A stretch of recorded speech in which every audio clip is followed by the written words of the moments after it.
Coming up, I'll review some hopeful developments around the country that suggest that woke corporate policies and diversity mania are costing their practitioners big time.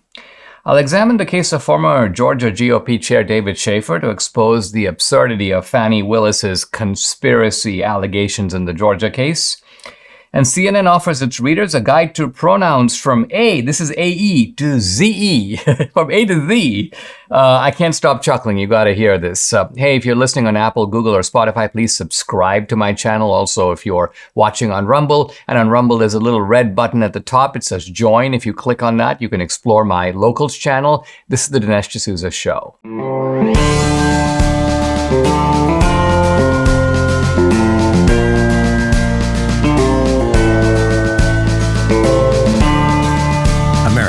Needs this voice. The times are crazy. In a time of confusion, division, and lies, we need a brave voice of reason, understanding, and truth. This is the Dinesh D'Souza Podcast. I've been looking more closely at the Fani Willis indictment in Georgia, and it seems that this is a conspiracy being alleged, but a conspiracy to do what? Well, a conspiracy supposedly to rig the election result. I mean, think of the irony of this. You've got Democrats who rigged the election result in Georgia and other places, accusing Trump of trying unsuccessfully, admittedly, to rig the election result in Georgia. And they do this by alleging that lots of people were part of this organization, a kind of criminal conspiracy to achieve this result, so that even if the individual actions of people were by themselves legal, nevertheless, they were part of this larger effort. And I want to zoom in to one particular defendant. I'm indebted, by the way, for this discussion to Byron York, an article in the Washington Examiner which gives me details that go beyond the indictment that I didn't know about. And this is the former Georgia GOP chair, a guy named David Shafer. I know David Shafer not well, but we've communicated a couple of times. I can't remember if we've had him on the podcast or not. But in any event, he's one of the defendants along with Rudy Giuliani, Sidney Powell, Mark Meadows, Jenna Ellis, John Eastman, Jeffrey Clark, and others. There are even 30 unindicted co-conspirators. Now, all of these people are facing these RICO charges. And the RICO charges are kind of severe because if you get convicted, there's a mandatory 5-year sentence. Wow. I feel bad for these people because I know how it's going to kind of put pressure on them, be a burden they're going to have to carry for weeks, if not months. Obviously, it's very expensive. You have to raise money to fight these cases. By the way, I've been sharing some links for ways that you can support the effort to help these. This is such a preposterous situation that these people find themselves in. Many of them are doing nothing more than trying to further the objective of doing what they honestly believe. Trump won the election. Let's try to prove it. Let's take the steps that we need to vindicate Trump if he's able to successfully navigate through the courts. So the key criminal act alleged here is a fake elector scheme. But was there really a fake elector scheme? Let's look at David Shafer. Now, Trump filed a bunch of election lawsuits, and one of the lawsuits was challenging the election result in Georgia. December 14th was an important day because that day, the Electoral College is required by law, by Georgia law, to come together and approve the slates of electors. So the Joe Biden electors get together and they vote to formalize their votes. But the Trump electors say, hey, listen, we have an ongoing lawsuit. That lawsuit may fail, but it may succeed. Well, what if it does succeed? And if it does succeed, we haven't complied with the law, which is the electors need to get together and formalize their votes. So we need to do that. The point is not that these electors thought that they were somehow tricking the process or creating fake electors. They were saying, listen, if we prevail in court, we're going to need our own electors. And so we need to follow the law and meet in the event that our lawsuit is successful. So having sought both legal advice and campaign advice, the Trump electors get together and they formalize their votes. Now, David Shafer at no point presents these as sort of, these are the real electors and not the Biden electors. He basically says, look, these are sort of contingency electors. And in fact, when he had the meeting for these electors to come together, he tweeted about it. He invited the press to come. The Washington Post wrote an article about it. In fact, they say, quote, as Electoral College formalizes Biden's win, Trump backers hold their own vote. This is in the Washington Post. There's no effort here to do anything underhanded or to hide what's going on. David Shafer was asked about it, and he says, quote, had we not met today and cast our votes, the president's pending election contest would have been effectively mooted. Our action today preserves his rights under Georgia law. So what Shafer is saying is, look, if we end up winning in court, we need these electors. We followed the law. Otherwise, the Democrats could say, well, even though you won in court, you didn't follow the rules and formalize your electors on the date prescribed, December 14th. So too bad. This is now all irrelevant. Now, as a result of what David Shafer did, which is nothing, or to put it differently, everything completely legal, everything making good sense, complying rather than trying to go around the law, he's charged with the following. Violation of the Georgia RICO, Racketeer Influence and Corrupt Organizations Act. Impersonating a public officer. In other words, just by simply having the vote, he's impersonating a public officer. Forgery in the first degree. Just by signing his name, he's supposedly been guilty of forgery because he should be signing the other person's name. False statements and writings, criminal attempt to commit filing false documents, 3 additional counts of forgery and false statements. So this is prosecutorial overload. This is actually prosecutorial abuse. And yet this is the kind of abuse that's going on. It's going on with impunity because the Democrats feel, listen, we own the place. We can get away with it. The Republicans have neither the will nor seemingly the ability to do anything about it. And so corruption reigns supreme in Georgia as it does in the other place with the other indictments as well. By now, you've heard about the Durban Accords. This is the greatest threat to the U.S. dollar's global dominance in the past 80 years. Now, later this month, August 22nd, Brazil, Russia, India, China, and South Africa are expected to announce the launch of a new international supercurrency, fully backed by gold or other commodities.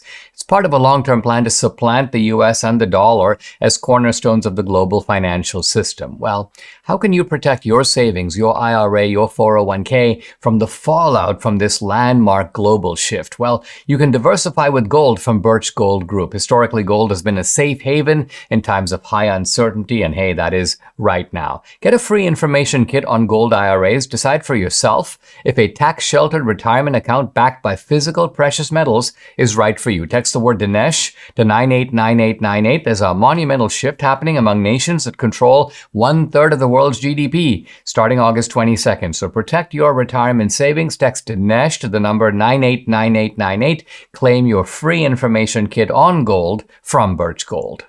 I'm continuing my discussion of the Georgia indictment, but I want to broaden it to include all the other indictments. And the point I want to make is that the process here is a large part of the punishment. Democrats aren't sure where these indictments will go. I think their hope is, hey, listen, we're throwing a blizzard of accusations. We're hopeful that something is going to stick. So if we don't get him in New York and that somehow gets thrown out, we'll get him in Georgia. Fulton County is heavily Biden territory, and so the chances that we'll get a guilty verdict on something with multiple indictments. Jack Smith, the same thing. He's got 2 separate indictments. He could add more charges. 91 charges in total already. And Jack Smith's point is, oh, look, I filed in Southern Florida on the Mar-a-Lago raid and on the classified documents case. I got a Trump judge. Maybe that won't go so well for me. So guess what? I'm going to file the second case, the January 6th election fraud case in Washington, D.C. I've got, 90% plus of Biden voters here. My chances of getting a very hospitable jury that's going to hate Trump, want to vent and sort of exercise their Trump derangement syndrome, very good. So I'm going to get something out of this. But let's say I don't. In other words, let's say that these prosecutions, and I think the odds are against it, but let's say they all fail. Let's say, for example, that you got at least a few jurors in Georgia that go, nah, the New York thing is too preposterous to get anywhere. Let's say, for example, that the Trump judge in Florida throws the case out. Let's say, for example, that in Washington, D.C., there is a conviction, but it's overturned on appeal.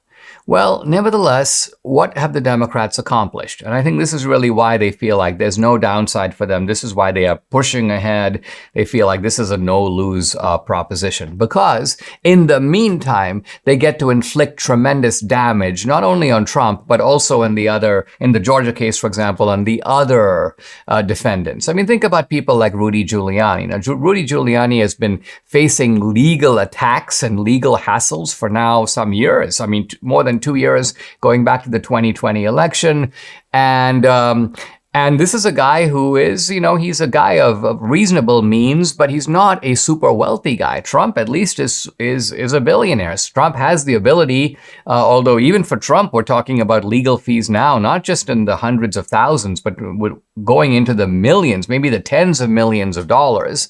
But Rudy Giuliani doesn't have that kind of money. So as a result, he's under legal pressure. I just read somewhere that he's putting up one of his apartments for sale. So these are people have to sort of, and think of the ordinary defendants. I mean, I think of people like Jenna Ellis, for example. You've got a young attorney trying to kind of cut her way and get ahead in life, and she's been doing well. But think about it. You're facing lawyers who are charging $300 and $400 an hour. They often want a retainer of $100,000, $200,000, $300,000 to even take your case. They know that you're desperate, so you're going to try to get the money. Where do you get the money? Well, you can set up a GoFundMe. You can talk to your friends, but it's not easy to get people to donate to a legal cause.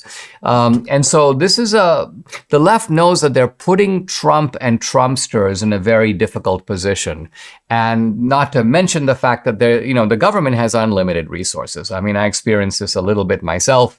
And of course, I don't have Trump's means, but I had considerable means. So I had a very good attorney. But nevertheless, when I walked into that attorney's office, this is in my campaign finance case, he's like, listen, for starters, you need to write me a check for $250,000. That's to get things going. And so, again, what if I didn't have it? What if I'd been a think tank guy and not had successful books and so on? This would be a I'd have to, put another mortgage on my house. So this is what the left wants. They want to sort of disable you financially, and ultimately they want to break you down psychologically. Now, Trump is a man of extraordinary resilience and tenacity. He's not a normal person in the sense that I think normal people would have run away. They'd be like, okay, I promise I'll never run again. You'll never hear from me again. I mean, I think of a lot of the typical kind of GOP leaders and what kind of weak-kneed characters they are. They're not up to this kind of attack.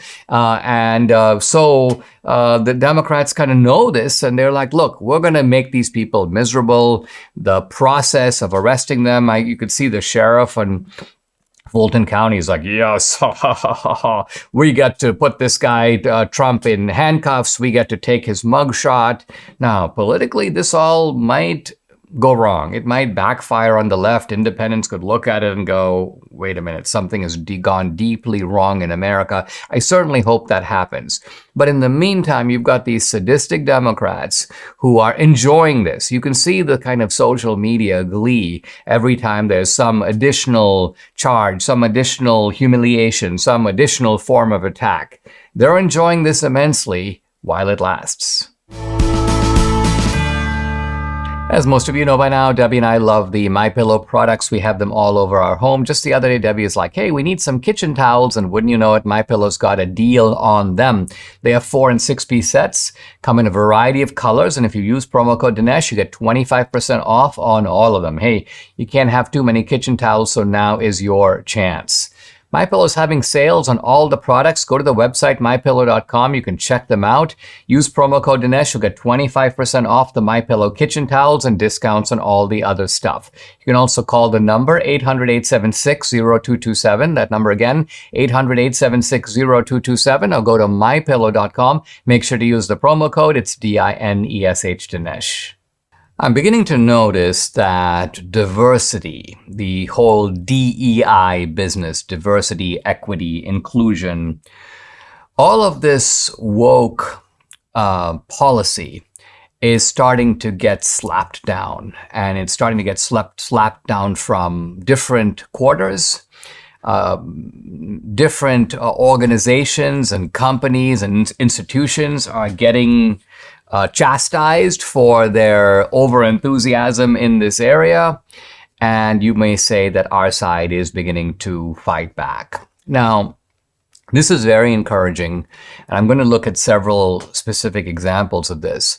But I want to say more broadly, it's encouraging because it seemed for quite a while, in fact, all of this stuff goes back more than 30 years. It started out in a very benign way, affirmative action. And affirmative action meant nothing more than taking positive steps to make sure that minorities were included, that they had a chance to compete, that they were encouraged to apply, that they didn't miss out on jobs because they didn't even know about those jobs. But very soon, affirmative action kind of metamorphosed into something a little different, racial and ethnic preferences, and then later gender preferences or preferences based on sex were added. And so now you had a black guy and a white guy apply for a job. The white guy's better qualified, the black guy gets the job. And this is somehow supposed to correct for past discrimination and fight against institutionalized racism that is embedded in society. And all of this in the 80s and 90s was bad enough. A lot of my early book and some of my early work was devoted to exposing this. I wrote a blizzard of articles, and my first book, Illiberal Education, and also followed by The End of Racism.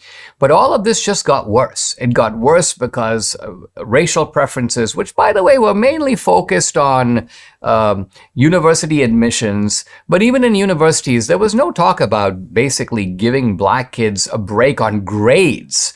And similarly, there was affirmative action in jobs, but there was no talk about promoting people based upon race. There was no talk about the fact that every level of management had to be sort of racially balanced. And so diversity, equity, and inclusion, this DEI business, took things to a whole new level. Now, where was this DEI pressure coming from? The answer was coming from a number of different directions, not just one.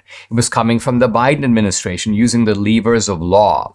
It was coming from university professors who were basically promoting this propaganda about, oh, we've got to fight institutional racism. No, the institutional racism, where's the institutional racism? Show it to me. No, we can't see it, but guess what, Dinesh? That's because it's really so subtle. It's embedded in merit itself. You see, the admissions tests are racist, and the firefighter's exam is racist, and the police sergeant's test is racist.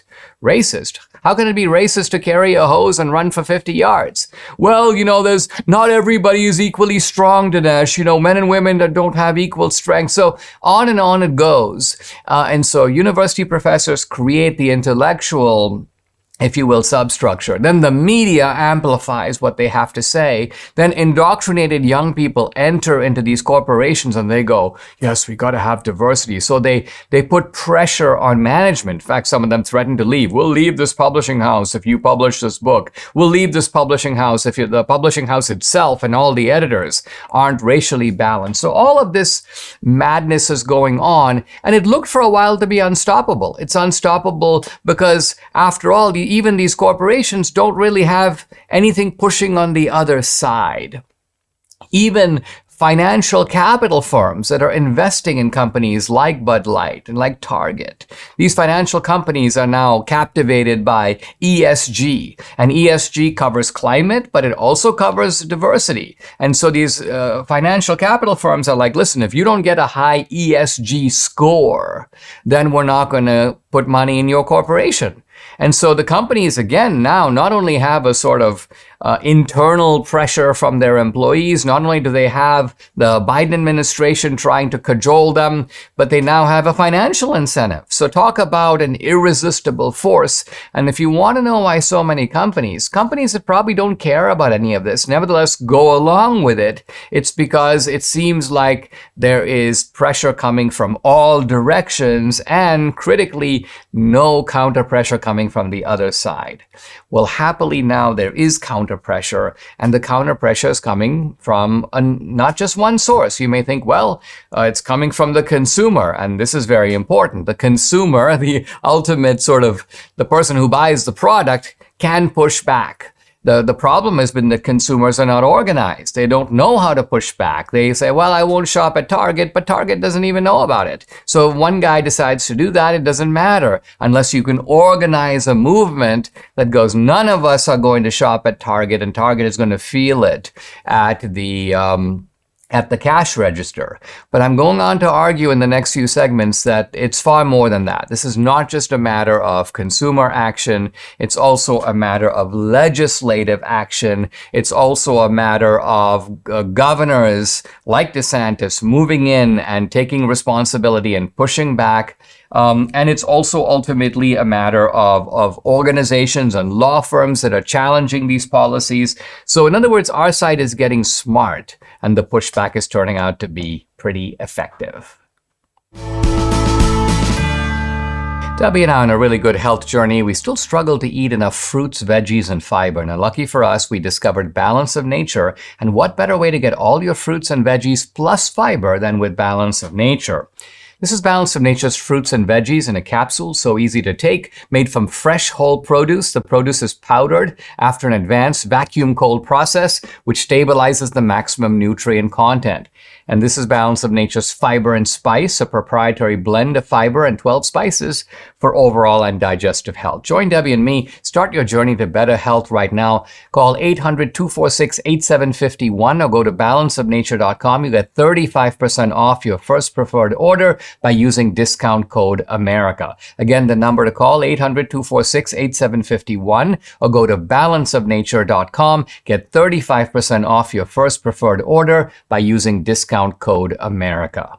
I'm continuing my discussion of the pushback against diversity, the pushback against woke initiatives in corporations and in institutions. And like I mentioned, we're starting to see some really encouraging signs. Let's look at some concrete examples. Here's one. S&P drops ESG scale from its debt ratings. This means that the S&P Global was using ESG as a way of rating the debt qualifications of companies. In other words, if you don't score high on ESG, you are considered to be a debt risk. Now, this you can understand would put a lot of pressure on corporations to comply, to buy into the ESG. And ESG is nothing more than a form of leverage, a form of taking companies that want only to sell to consumers and pressure them to go along with environmental stuff, to go along with racial stuff and gender stuff, to make sure that you've got a balance of blacks and whites, men and women on your board, and all of this. So in other words, move away from qualifications, move away from financial criteria, and replace it with ESG criteria.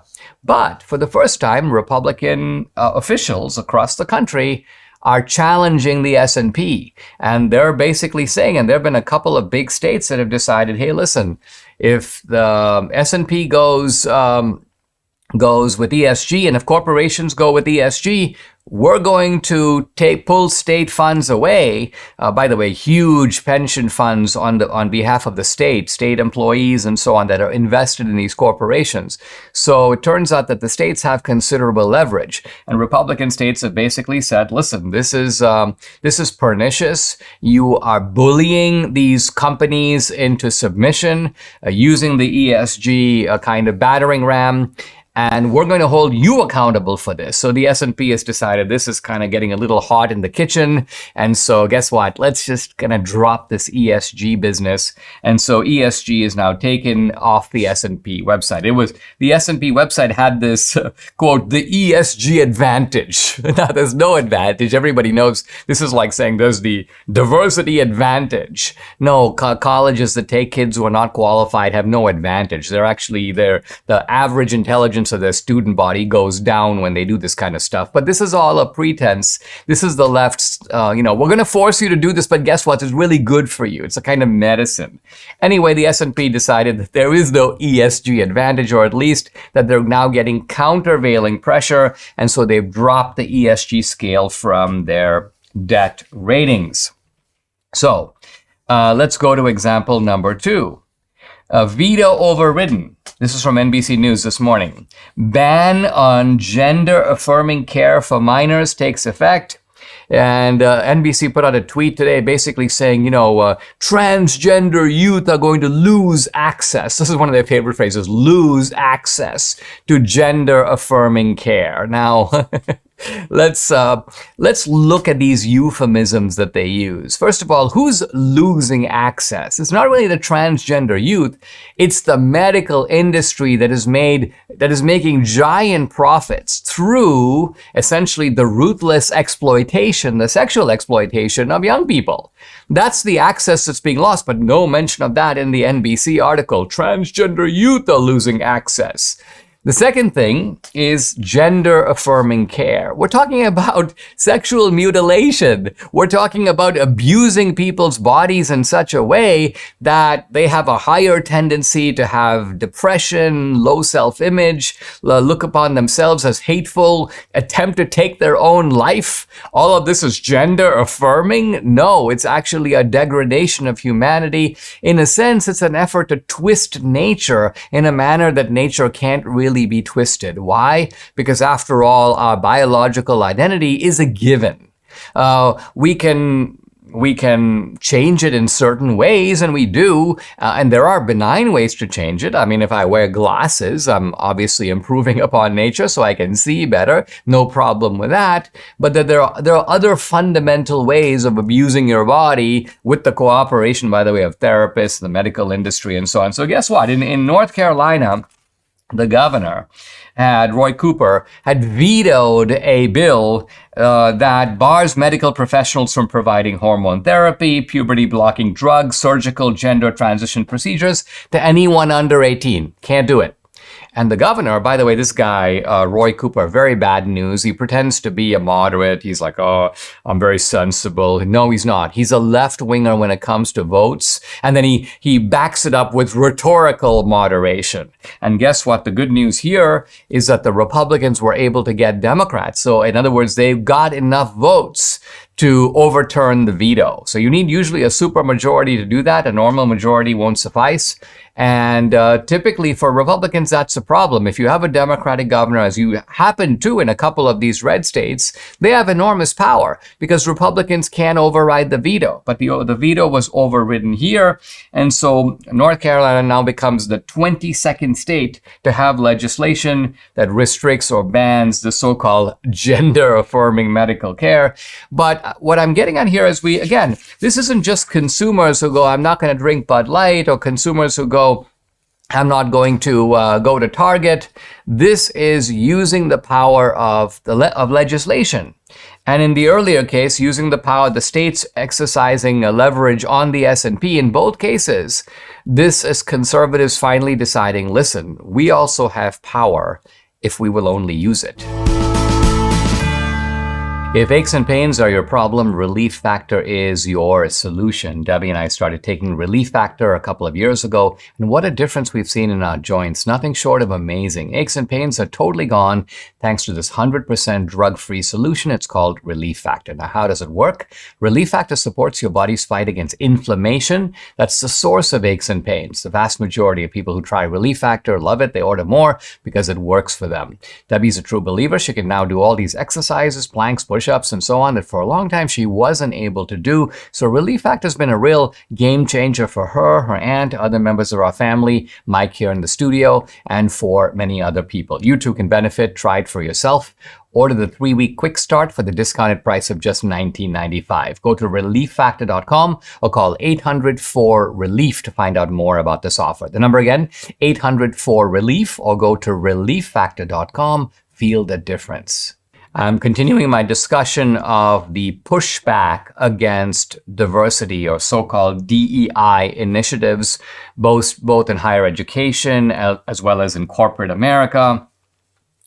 And now I want to talk about the legal pushback that's coming from the right. Happily, there are now organizations. America First Legal is one. The Wisconsin Institute for Law and Liberty is another. And these are legal nonprofits. And they have filed lawsuits in recent years against a bunch of employers, against a bunch of corporations, also against a bunch of universities, challenging the efforts on DEI. So let's look at what this means. Texas A&M, for example, is one target of this litigation. Target is also a target, and so is Kellogg's. Now, these companies for years were boasting about their DEI initiatives. They would have management programs, some still do, that are only open to blacks, no whites need apply. I mean, think about it. We have a Civil Rights Act of 1964 that says you can't discriminate on the basis of race, and yet the Democrats, the left, they've been doing this, and they've been doing it galore, and they've been doing it openly, almost pugnaciously, almost as if Republicans are too sleepy to notice or too ineffective. Even if they decry it, write op-eds against it, they're not going to do anything about it. Well, turns out that these legal groups say, not so fast. We're going to bury you in litigation. We're going to do, this is civil litigation. Basically, it involves fines. It involves forcing these corporations to change their policies. It sometimes administers heavy financial penalties. And companies don't like that. Their legal departments don't like it. Companies don't like to be sued. Universities don't like to be sued. And now there are a series of Supreme Court decisions that embolden these lawsuits. Think, for example, of the Supreme Court now striking down affirmative action in American universities. Now, when you have a court decision like that, it doesn't enforce itself. It doesn't mean the court decided, so no universities are going to do this. In fact, the opposite. You're going to find that while there are some universities, and I'm happy to say University of North Carolina is one of them, they go, listen, we got it. The Supreme Court has spoken. We're going to follow the Supreme Court's criteria. We're not going to discriminate in any way. But Harvard and other schools are like, yeah, you know what? We think we have a way around the Supreme Court. Next time you apply to Harvard, write an essay about how being black really taught you to become interested in playing the violin. Playing the violin while black is different than playing the violin for anybody else because it evokes a history of segregation, blah, blah, blah. In other words, wink, wink, wink, show us that you are a person of color so that we can, while not acknowledging this fact publicly, nevertheless discriminate in your favor. Well, when they do that, the solution is sue them. You need white students and Asian students to file these lawsuits, take them to court, tell the universities that they are under watchful eyes. And so this is happening now. Recently, America First Legal files a lawsuit against Nordstrom. Says that the clothing retailer's goal of increasing representation of Black and Latino people as managers by 50% by the end of 2025 is discriminatory because it's race-based. Now, why is it discriminatory? The left goes, well, it's only a goal. It doesn't mean we're going to meet the goal. Well, okay, let's take the opposite goal. How about if we decide that in the NBA or in other areas, we find that whites are underrepresented. So we have a goal of increasing white players in the NBA, let's just say by 50% between now and 2025. And our policies and our organization and our recruiting and our efforts are going to be oriented toward this. This is, in other words, a priority for us. Well, that would be illegal. You're not allowed to do that. That flatly contravenes not just the language, but the underlying principle of the civil rights laws and of these Supreme Court decisions. So it's fantastic that these conservative legal groups are using two federal laws, the Civil Rights Act of 1964, the Civil Rights Act of 1866, which was, by the way, a Republican act passed in the aftermath of the Civil War, as the basis of their DEI challenges. And corporations are now starting to pull back. Remember, a lot of corporations went all in on this after the George Floyd business in 2020. A lot of them said, no, we're gonna really transform our companies. Best Buy said this, Starbucks said this. We're gonna fill a third or half of our corporate jobs with people of color. Adidas was on board, Facebook, Google, Wells Fargo, Microsoft. And the truth of it is, all these corporations need to be sued. So we need a kind of powerful legal apparatus to be attacking them all over the country, driving them nuts, burying them in litigation, making it costly. This is really what we're doing. The left understands this. They make it costly for you to do something. They make it costly for the Boy Scouts to be all male, and the Boy Scouts buckles and decides we can't be all male. So we're learning these tactics. I suppose we're learning them from the left. In the past, we were not motivated to use them. Now I'm happy to say we are. Hey guys, I'd like to invite you to check out my Locals channel. Now I'm going to have a big new film coming out in October. You're going to want to see it, and you can see it on Locals. The cool thing is if you're an annual subscriber, you can see it for free. Now, I post lots of exclusive content on Locals, content that's censored, typically on other social media platforms. On Locals, you get Dinesh Unchained, Dinesh Uncensored. You can also interact with me directly. I do a weekly live Q&A every Tuesday, 8 p.m. Eastern. No topic is off limits. I've also uploaded a bunch of other films to Locals, documentaries, feature films, my films, films by other independent producers, and I mentioned the new film I'm doing this year. I'll be giving you the inside scoop about that on Locals. Check out my channel. It's dinesh.locals.com. If you're watching this podcast on Rumble, you can go to the top left-hand corner. You'll see a red button that says join. Click on that. Boom, it'll take you straight to Locals. I'd love to have you along for this great ride. Again, go to dinesh.locals.com. I'm continuing my discussion of the pushback on a number of fronts against DEI or diversity initiatives. And here is an article in AP that the Walt Disney World Governing District, which is, by the way, now controlled by appointees of Governor Ron DeSantis, has decided to abolish the DEI initiative on the part of Disney World. So this is fantastic stuff. Disney is controlled by this board, and the board was called the Central Florida Tourism Oversight District. And the board was kind of, I won't say bought and paid for by Disney, but kind of. Disney controlled the group. And the group would then dole out all kinds of benefits to Disney, benefits not available to other corporations in Florida. A very cozy arrangement that Disney had by virtue of being such a large employer, having so much clout in Florida. But then Disney decided, okay, let's take on Ron DeSantis. And Ron DeSantis decided, let's take on Disney. And so what he did was he got all the members of the Tourism Oversight Board fired, got them booted, and put his own guys in there, which, by the way, he has every right to do politically. Most governors don't take this kind of action. This is why I like the kind of aggression of Ron DeSantis. He's a guy who moves the ball forward on policy, and he does that here. And so not only does the Central Florida Tourism Oversight District say, listen, our diversity, equity, and inclusion statement and committee is eliminated. All the job duties connected with it are abolished. But it also was the case that Disney, through the district, was awarding all kinds of contracts to other companies based upon their goals of achieving diversity and gender parity. And so the Central Florida Tourism District, now under the DeSantis team, decides we're going to end that too. We're not going to hold our contracting process hostage to sort of DEI good behavior. And so, sure enough, the Democrats are squealing about this. And they're like, it's illegal, it's un-American, blah, blah, blah. But this is a case where Ron DeSantis is implementing his philosophy. In other words, philosophy is not just a matter of something for the seminar.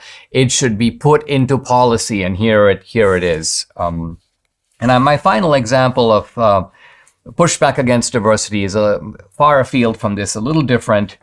Elon Musk's X Corporation sues nonprofit group that tracks hate speech. So there's a group called the Center for Countering Digital Hate. The left, by the way, is just genius at setting up these laws, countering digital hate.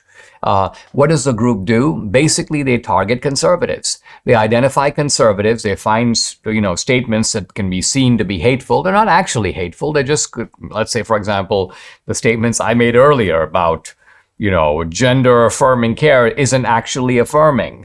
This isn't about providing access. This is really about a highly profitable industry of genital mutilation. oh, Dinesh is being hateful. Let's submit. Let's try to get him banned and canceled and so on. So this group has now taken on X, taken on Twitter. Why? Because Twitter is a free speech platform for the most part. Not to say that Twitter doesn't have any content moderation. It does. Twitter doesn't allow speech that is incitement of violence. They don't allow speech that is illegal. But by and large, it is a free speech, and that's too much. And so the Center for Countering Digital Hate has been blasting X, has been blasting Twitter. And so Elon Musk decides, guess what? Twitter is going to sue them. It's going to sue them because what they're claiming to be hateful, incidents of hate speech on X have risen fourfold. I'm just sort of speaking generally here, but the point is they put out these bogus studies, often based upon highly flawed methodological examinations. They put out these exaggerated claims. They find a few examples. Think of it. Twitter's a giant platform. It's easy to find a couple examples. This is typical of the kind of material that's on Twitter. No, it isn't. And so Twitter itself does internal monitoring to see, for example, can statements that qualify as hateful, have those gone up or gone down since Elon Musk took over? So the Center for Countering Digital Hate is a bullying mechanism. It's an intimidation organization, and Elon Musk is onto it. So the good news is he has the means, he has the resources, and most important, he has the will. This is often what is lacking, very often. I mean, think about the old Twitter. They were quite willing to be bludgeoned by these outside groups. Guess why? Because they shared their ideology. It's like, okay, well, listen, we've only deplatformed, 1 million people. You want us to deplatform too? Sure, we'll meet you halfway. How about if we go with 1.5 million? So in other words, the old regime was working in tandem with these groups. Elon Musk is like, sorry, my crusade to protect free speech means I have to go after the enemies of free speech. And that's where this lawsuit is really good. And so again, let's look at, we have an individual like Elon Musk using his influence. We have legislators using their influence. We have a governor, Ron DeSantis, using his influence. And so we see time after time ways in which we on the right, not just as individuals, certainly as consumers, we have influence, but that influence is often multiplied if we can take ourselves as individuals, create organizations and groups, and do this collectively and not just individually. CNN is not in the humor business. No one would say that watching CNN is an act of comedy. I mean, it sometimes is, but when it is, it's unintentional. And this is also true of CNN.com. I saw this article, A Guide to Neo-Pronouns from A to Z. But guess what? It's not A, it's AE.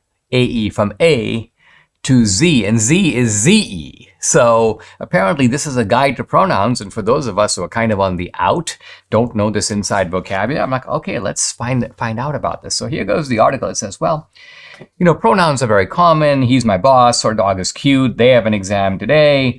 But they say, but the problem with these pronouns is that they're gendered. They have an implication of male or female. And this is apparently very troubling to, quote, non-binary and trans people. They don't like gendered pronouns. And so they've come up with new pronouns. And CNN uses the phrase neo-pronouns. There are neo-pronouns. And there are terms like Z, ZE, and M, EM. I think I'm going to go CM. Is apparently a new way to talk. And they always, when they introduce something that's patently absurd, they always think, well, let's go find an expert who will affirm it. Sure enough, you find a guy, Dennis Barron. He's, quote, one of the foremost experts on neo-pronouns. So I'm guessing that this guy's probably under transition himself. He's clearly some kind of a weirdo. Quote, people like to have a say in how they're identified. Let's think about that. People like to have a say in how they're identified. What does that even mean? Hey, you, sir, ma'am. No, people are like, no, don't call me ma'am. Don't call me sir. I'm not a sir. Refusing to let people self-identify is a way of excluding them. Excluding them from what? You go to Starbucks. Excuse me, ma'am, what would you like? Stop calling me ma'am. I'm being excluded. No, I'm actually trying to serve you. I'm not excluding you. I'm including you. I'm just trying to get your order. So nevertheless, and you can see videos of this all over social media, you have all these maladjusted people. They explode. No, I refuse to leave. I refuse to give you my order, and so on. And this is what is now happening in our society, and CNN, of course, is fully behind it. Quote, some may choose to select a noun to describe themselves like star or star self in place of she or herself. So this is Debbie. Don't call me she. I am now star. And don't say herself, star self. And then they have a little guide here, which is again, to me, I can only imagine trying to do this in a classroom, for example. Or, oh, by the way, you know what? CNN should try this. Let's have this on CNN, okay? And that is, there's XZ, which is apparently Z, pronounced like a Z, or XYR, which is Zir. I asked Zir to come to the movies. Z said yes. This is like the new lingo. Then there's Z-Zer or Z-Her, H-I-R. The teacher graded Zer paper today, and Z got an A. Z said herself that I'm her, H-I-R, favorite neighbor. Then there's Fae, F-A-E. Have you heard of this word? Or fair, F-A-E-R, which is pronounced kind of like fair. We went to the fair. Faye told me that fair best friend is in town this week. This is CNN. Then there's A, E-Y. Not hey, but A. Or also M, E-M. And then there's E-I-R, which is pronounced like air, air. I'm taking M to the park today. A wants to bring ear camera to capture the garden for M-self. So apparently all of this is necessary to maintain the brittle psychology of non-binary people. Now, what's a non-binary person? That's itself kind of a new word. A non-binary person is not somebody who is a male, biological male who says I'm a female, not a biological female who says I'm a male. Rather, it's somebody who says I'm neither. Or I don't want to be classified in this way. I reject the very distinction between male and female. Presumably they're saying I'm a sort of an intermediate creature that exists genderless. Now, again, from a scientific point of view, this is just rank nonsense. Why? Because there are no human beings that come into the world without gender. In fact, broadly speaking, the sexual binary, the distinction between male and female exists throughout nature. It exists in the animal kingdom. It exists in the plant kingdom. Now, you can't reduce it all to genitalia. It's not simply a matter of a penis or a vagina or having female breasts and so on, because certainly in the animal and plant kingdoms, you're not going to have that quite in the same way. So the gender binary can reflect itself in different ways, but the existence of the binary itself is a biological given. It's given, if you want to say, by nature. So all of this is a rhetorical, a linguistic dodge. It is an effort for people who don't apparently like nature for whatever reason. I don't even think in many cases they're objecting to the sexual binary so much. They're just objecting to themselves. They're unhappy. They don't fit in. And they interpret it as, I'm unhappy, I don't fit in, I must be the wrong gender. Subscribe to the Dinesh D'Souza podcast on Apple, Google, and Spotify, or watch on Rumble, YouTube, and SalemNow.com.